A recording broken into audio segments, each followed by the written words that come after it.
नमस्कार, आप देख रहे हैं 7C हिमाचल आजकल और मैं हूं दीक्षा कोहली। खबरों की ओर रुख करने से पहले नजर डालते हैं अब तक की मुख्य सुर्खियों पर।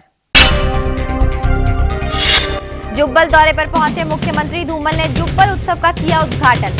मंडी मध्यस्थता योजना के तहत खरीदे जाने वाले सेब के समर्थन मूल्य 6 रुपए प्रति किलो करने की भी की घोषणा।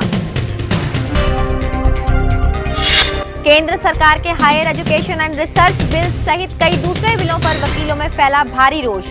प्रदेश भर के वकीलों ने देशव्यापी हड़ताल के तहत रोष जताकर बिलों का किया मुखर विरोध।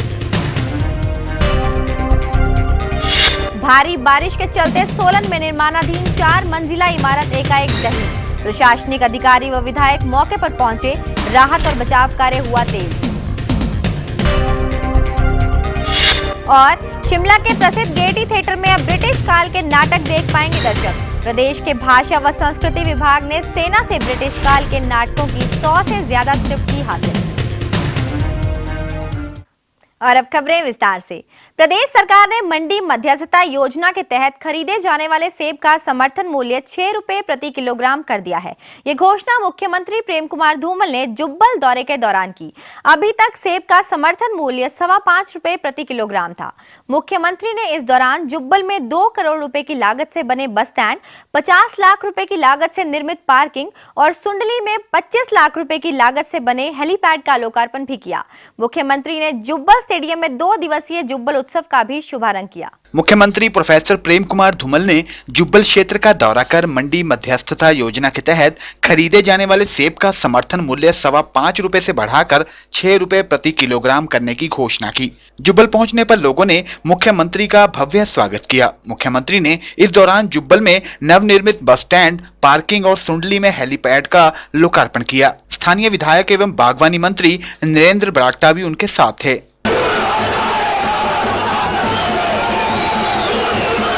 मुख्यमंत्री प्रोफेसर प्रेम कुमार धूमल ने जुब्बल में जनसभा को संबोधित करते हुए कहा कि कांग्रेस ने हर बार सेब क्षेत्र को राजनीति के लिए ही इस्तेमाल किया, लेकिन क्षेत्र की समस्याओं के समाधान के लिए कुछ नहीं किया। उन्होंने कहा कि सरकार ने प्रदेश में 3 एंटी हेल गन स्थापित की हैं। अब स्थिति यह है कि यदि कहीं ओले गिरते हैं तो विरोधी लोग लड्डू बांटते हैं। उन्होंने कहा कि हमारी सरकार ने क्षेत्रवाद की खाई को मिटाने का काम किया है और प्रदेश में 3 ऐसे विधानसभा क्षेत्र हैं जिनमें 100 करोड़ रुपए से अधिक खर्च किया गया है। इसमें जुब्बल कोटखाई विधानसभा क्षेत्र भी शामिल है। बागवानी मंत्री नरेंद्र बरागटा ने अपने कार्यकाल में क्षेत्र में करवाए गए विकास कार्यों का विवरण दिया और इसके लिए मुख्यमंत्री प्रोफेसर प्रेम कुमार धूमल का आभार व्यक्त किया। तो फिर जब पड़ जाते हैं उन्हें तो मारते हैं लड्डू, क्योंकि कांग्रेस ने हर बार सेब को राजनीति के लिए इस्तेमाल किया। 100 करोड़ रुपए से ज्यादा खर्च किया है। तो वो 3 विधानसभा क्षेत्र है, श्री महेंद्र सिंह का धर्मपुर जिला मंडी में, श्री रविंद्र रवि का जयसिंहपुर जिला कांगड़ा में और आपके प्यारे नरेंद्र बरागटा का जुब्बल कोटखाई जिला। मेरे अपने जिला क्षेत्र में 45 करोड़ खर्च हुआ है, पर जुब्बल कोटखाई में मैंने 100 करोड़ से ज्यादा दिया हुआ है। मुख्यमंत्री प्रोफेसर प्रेम कुमार धूमल के जुब्बल क्षेत्र के दौरे ने प्रदेश के ऊपरी क्षेत्रों में राजनीतिक माहौल गरमा दिया है। देखना है कि कांग्रेसी उनके इस प्रभाव को धोने के लिए क्या रणनीति अपनाते हैं। प्रदीप राही, 7C हिमाचल आजकल, रोहड़ू। केंद्र सरकार की तरफ से लाए गए higher education and research bill सहित दूसरे बिलों का वकील समुदाय भारी विरोध कर रहा है। वकील इन बिलों को बार काउंसिलों की शक्ति समाप्त करने की मंशा के रूप में देख रहे हैं। यही वजह है कि बार काउंसिल ऑफ इंडिया ने इन बिलों के विरोध में बुधवार से देश भर में 2 दिनों की हड़ताल का आह्वान भी किया है। प्रदेश में वकीलों ने बुधवार को कामकाज ठप कर रखा है। शिमला में भी वकीलों ने हड़ताल कर इन बिलों के प्रति विरोध जताया। इससे आम लोगों को काफी ज्यादा परेशानी उठानी पड़ी। प्रदेश के वकीलों ने higher education and research bill, foreign institute bill व नेशनल लॉ बिल के विरोध में 2 दिन की हड़ताल शुरू कर दी है। शिमला में भी वकीलों ने इन बिलों के विरोध में कामकाज ठप रखा। बार काउंसिल ऑफ शिमला के सचिव एडवोकेट प्रशांत सेन ने आरोप लगाया है कि केंद्र सरकार इन बिलों को पारित करवाकर बार काउंसिल ऑफ इंडिया व राज्यों के बार काउंसिलों की शक्ति खत्म करना चाह रही है। उन्होंने कहा कि केंद्र सरकार बाहरी शैक्षणिक संस्थानों को देश में आने की इजाजत देने जा रही है। इससे न केवल भारतीय संस्कृति प्रभावित होगी बल्कि देश के आम छात्रों पर भी इसका व्यापक असर पड़ेगा। आज 11 और 12 तारीख को शिमला बार एसोसिएशन ने पूरा अब्सटेन किया हुआ है। इसके पीछे कई कारण हैं। जो पार्लियामेंट में बिल पास किए जा रहे हैं, जो 4 बिल पार्लियामेंट द्वारा पास किए जा रहे हैं जिसके ऊपर बहस हुई है, उसके खिलाफ जो है पूरी बार काउंसिल ऑफ इंडिया की जो कॉल आई है, उसके तहत हमने भी आज यहाँ पे अब्सटेन किया हुआ है। ये district court as well as high court में भी आज टोटल अब्सटेन है। इस बारे में हमारा जनरल हाउस हुआ कल, जिसमें हम लोगों ने ये तय किया है कि दिनांक 11 और 12 तारीख को कोर्ट नित्य रूप से बंद रहेंगे। सिर्फ प्रॉक्सी काउंसिल जो होंगे वो अपीयर होंगे। वकीलों के रवैये से साफ है कि वे इन बिलों को किसी भी कीमत पर पारित नहीं होने देंगे। ब्यूरो रिपोर्ट, शिमला 7 से हिमाचल आजकल। हिमाचल प्रदेश में औद्योगिक निवेश की अपार संभावना है। कई बड़े उद्योग अभी प्रदेश में निवेश करने के इच्छुक हैं। हिमाचल में अब तक 38,790 औद्योगिक इकाइयां स्थापित हैं। इन उद्योगों में रोजगार उपलब्ध करवाने के लिए उद्योग महकमे ने जगह जगह रोजगार मेले आयोजित किए हैं। प्रदेश के उद्योग मंत्री किशन कपूर ने कहा है कि औद्योगिक पैकेज की अवधि न बढ़ाने के लिए केंद्र की यूपीए सरकार जिम्मेवार है। बुधवार को शिमला में पत्रकारों से बातचीत में उद्योग मंत्री किशन कपूर ने कहा कि प्रदेश में औद्योगिक पैकेज की अवधि वर्ष 2020 तक बढ़ाने के लिए केंद्र की यूपीए सरकार का रवैया नकारात्मक रहा है। उन्होंने कहा कि औद्योगिक पैकेज की अवधि को बढ़ाने के लिए मुख्यमंत्री प्रेम कुमार धूमल ने प्रधानमंत्री व केंद्रीय वित्त मंत्री से आग्रह किया था, मगर नतीजा शून्य निकला। उत्तराखंड के आदरणीय मुख्यमंत्री महोदय, तत्कालीन मुख्यमंत्री महोदय और हिमाचल प्रदेश के मुख्यमंत्री महोदय और उनके साथ मैं भी साथ गया था। आदरणीय मुख्यमंत्री प्रधानमंत्री जी से मिले थे कि हमारी औद्योगिक पैकेज की अवधि को बढ़ना चाहिए। उन्होंने आश्वासन दिया था, पर हमारा औद्योगिक पैकेज नहीं बढ़ाया गया।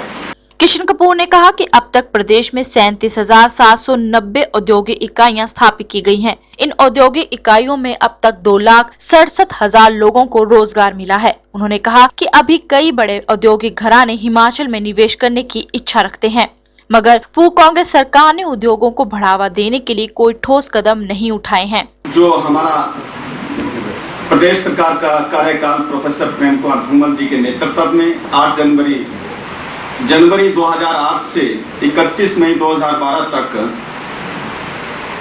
18,280.82 करोड़ रुपए का निवेश और 5,437 औद्योगिक इकाइयां स्वीकृति प्रदान की गई और उसमें लगभग 2,11,158 लोगों को रोजगार के अवसर उपलब्ध हुए।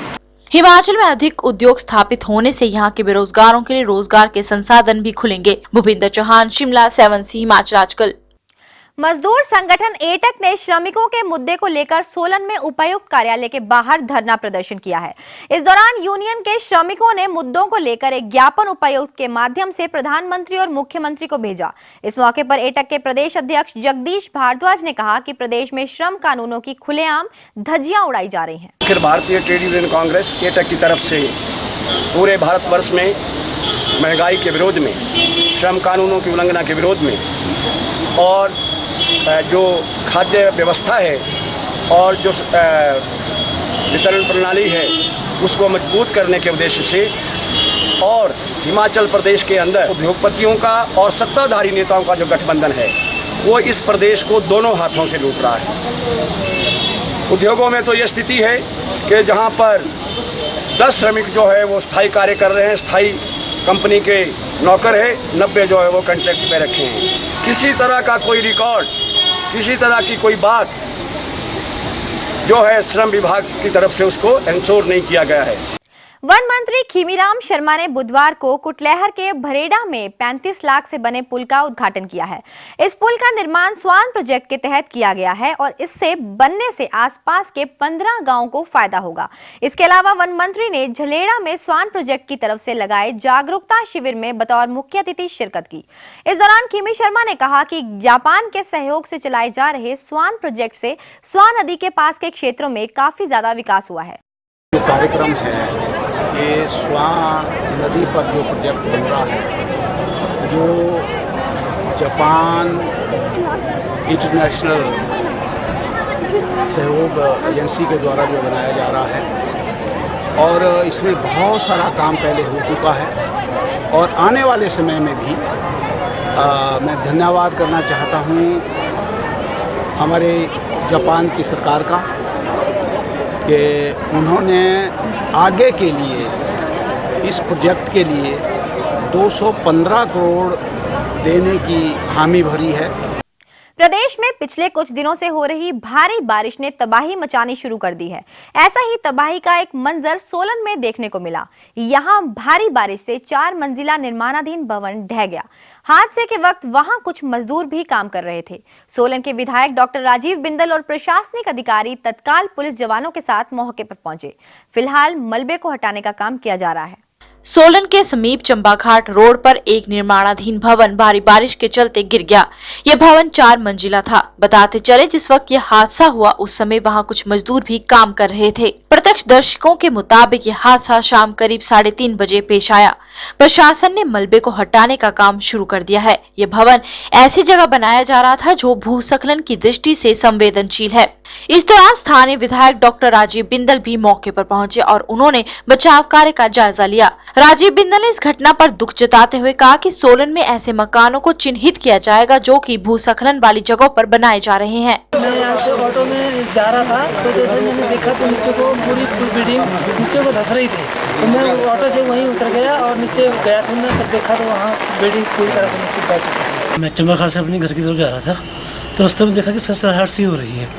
देखा तो बिल्डिंग भी चिकसक रही थी। कई पहलू है, जीवन के साथ खिलवाड़, और मैं तुरंत चाहूँगा कि जिलाधीश तुरंत इस पर कार्रवाई करें और जहाँ पर भी इस प्रकार की संभावना है उसको तुरंत सुरक्षित करें और लोगों को वहाँ से खाली करा करके पूरा इंजीनियरिंग चेकअप सभी भवनों का करें। पहली बार इस स्पॉट के ऊपर आया हूँ। वर्षा तेज हुई है, कहीं ना कहीं से पानी का रिसाव हुआ है तो उसके कारण खतरा हुआ होगा। इसके बारे में तो या तो जियोलॉजिस्ट बता सकता है या इंजीनियर बता सकता है। Bureau report, Solan 7C Himachal आजकल। 7C हिमाचल आजकल में खबरों का सिलसिला जारी है। फिलहाल वक्त हो चला है एक छोटे से ब्रेक का। आप बने रहिए 7C हिमाचल आजकल के साथ।